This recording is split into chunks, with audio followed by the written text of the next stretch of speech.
design a solution. Kita ingin mereka bentuk sesuatu penyelesaian. Kalau kita mau komputer tu buat apa yang kita suruh, kita mesti faham apa situasi masalah itu untuk diselesaikan, dan kita mesti ada satu cara ataupun method dalam bentuk berurutan lah, sequential steps untuk selesaikannya. Apabila masalah itu telah kita kenal pasti dan cara tu kita dah buat, dan selepas itu barulah lebih mudah untuk kita untuk arahkan sesebuah komputer tu untuk laksanakannya. Sebelum kita menulis sesebuah program komputer, kita mestilah definisikan masalah itu dalam satu urutan yang tersusun lah, dan dia mestilah jelas. So urutan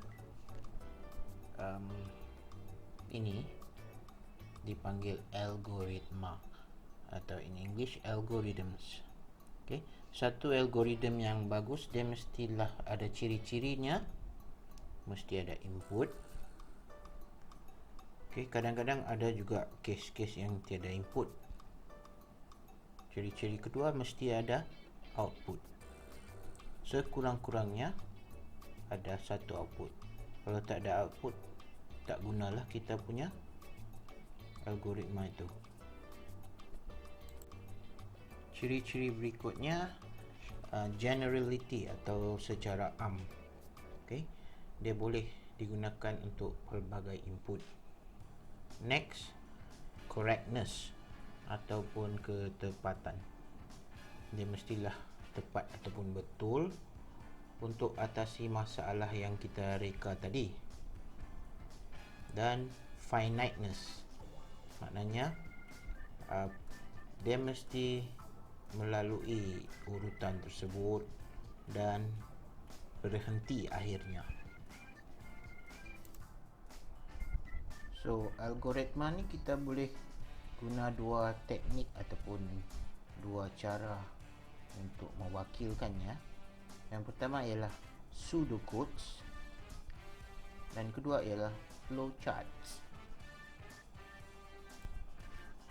Yang pertama, pseudocodes, dia adalah satu bentuk tulisan yang menggunakan separa formal punya bahasa dan vokabularinya terhad. Okay, dan dia bertujuan untuk manusia faham. Okay, dan bukannya untuk mesin ataupun komputer faham, untuk fahaman manusia.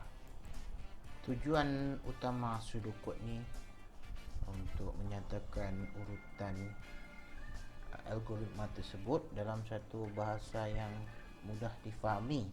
Okay, khasnya kepada mereka yang bukan dalam bidang programming ataupun dalam bidang komputer. So pseudocode ni mestilah mempunyai ciri-ciri.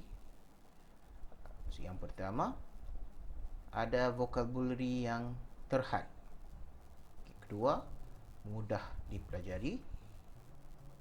Ketiga, menghasilkan notasi yang mudah, biasanya dalam bahasa English.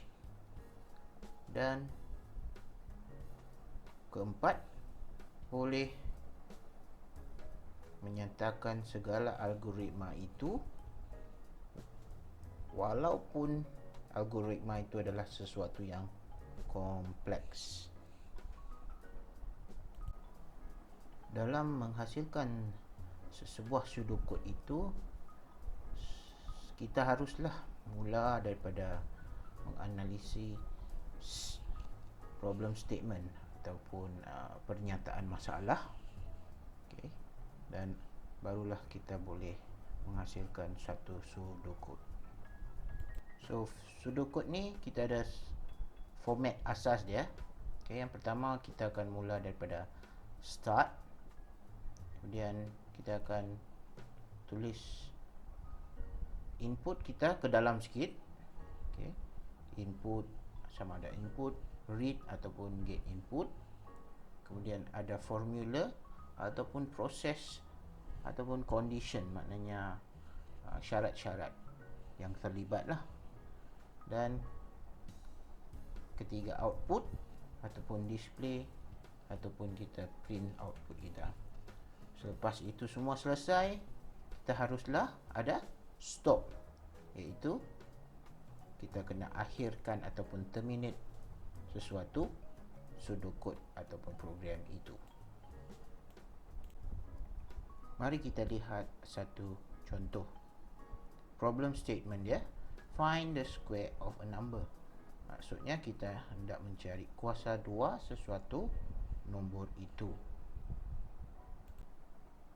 Jadi untuk problem analysis ataupun IPO nya, okay, untuk output ialah kuasa 2 ataupun square, input sesuatu number, dan prosesnya untuk mengira kuasa 2 itu berdasarkan nombor yang diberi. Kita dah kenal pasti IPO nya, maka kita boleh buat satu jadual. Okay, di jadual di sebelah kiri ini, input ialah number, proses ialah calculate the square of a number, output dia square. Dan daripada ini kita boleh rangkakan satu pseudocode, iaitu start, input satu number, dan di sini kita menggunakan satu satu mathematic punya equation. Kita menggunakan square equals number didarabkan dengan number, number multiplies by number, dan output kita panggil balik square tadi untuk menjadikan output kita, dan stop. Maka pseudocode kita boleh berbentuk seperti ini. Start, okay, jarak ke kanan sedikit, read number untuk input tadi, dan kita letakkan satu formula, iaitu square equals number times number, display square untuk output, and stop kita tulis balik ke arah kiri. Dan ini adalah satu contoh pseudocode. Seterusnya kita lihat algoritma yang kedua, iaitu flowcharts. Dia adalah satu bentuk yang seperti kotak-kotak dan ada banyak pelbagai bentuk, dan ada garisan ataupun anak panah yang berhubung untuk merepresent algoritma tadi. Okey, dan ia adalah mudah untuk faham arah pergerakan dia kerana mempunyai graphical ataupun secara kita boleh lihat. Okey, berbanding dengan pseudocode adalah versi verbal ataupun tulisan, flowchart ini adalah berbentuk lebih graphical dan mudah untuk difahami. Untuk flowchart ini kita menggunakan simbol, antaranya simbol seperti kapsul ini yang berbentuk seperti kapsul yang dinamakan terminal simbol, biasanya untuk start dan stop. Yang kedua, simbol berbentuk segi empat tepat ataupun proses simbol, biasanya untuk proses di dalamnya. Dan berbentuk yang ketiga, berbentuk parallelogram. Okey, dia sending ke kanan, dan ini adalah untuk digunakan pada input dan juga output.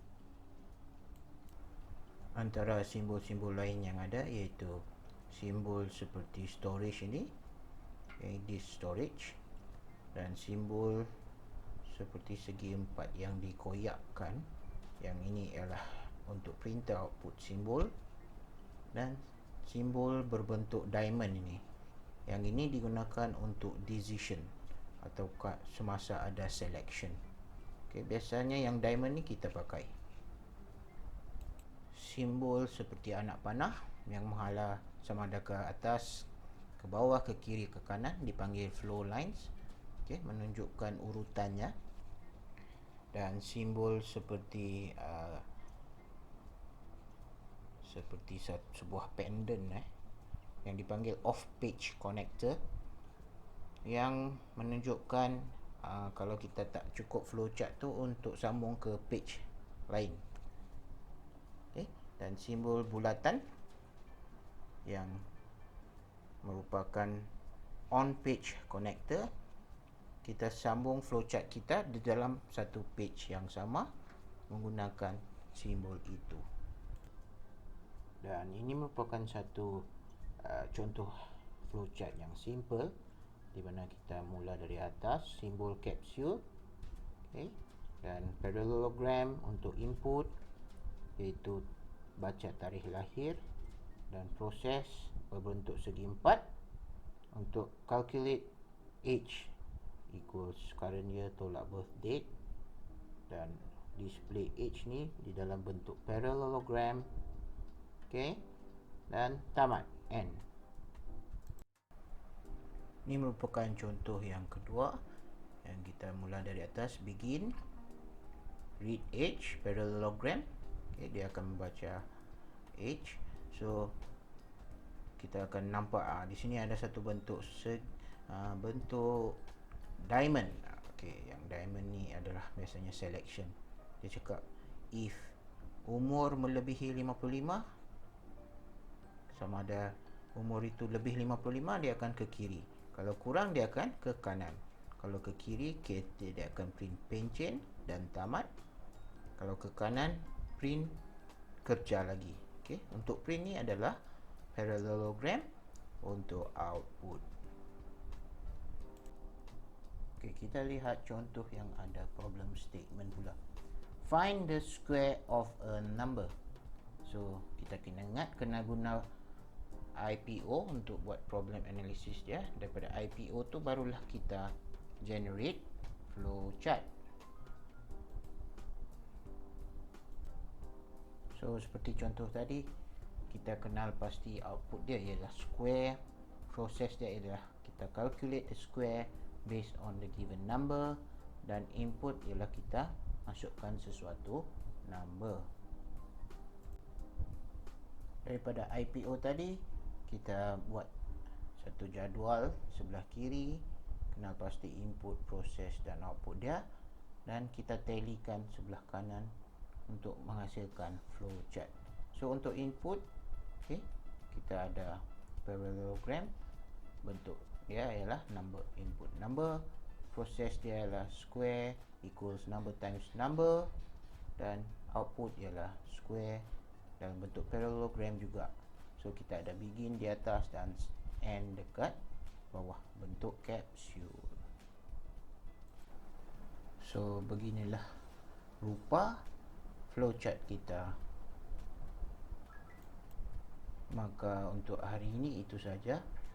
So kamu kena tahu mengenai algoritma, dan apakah itu pseudocode, dan apakah itu flowchart. Terima kasih.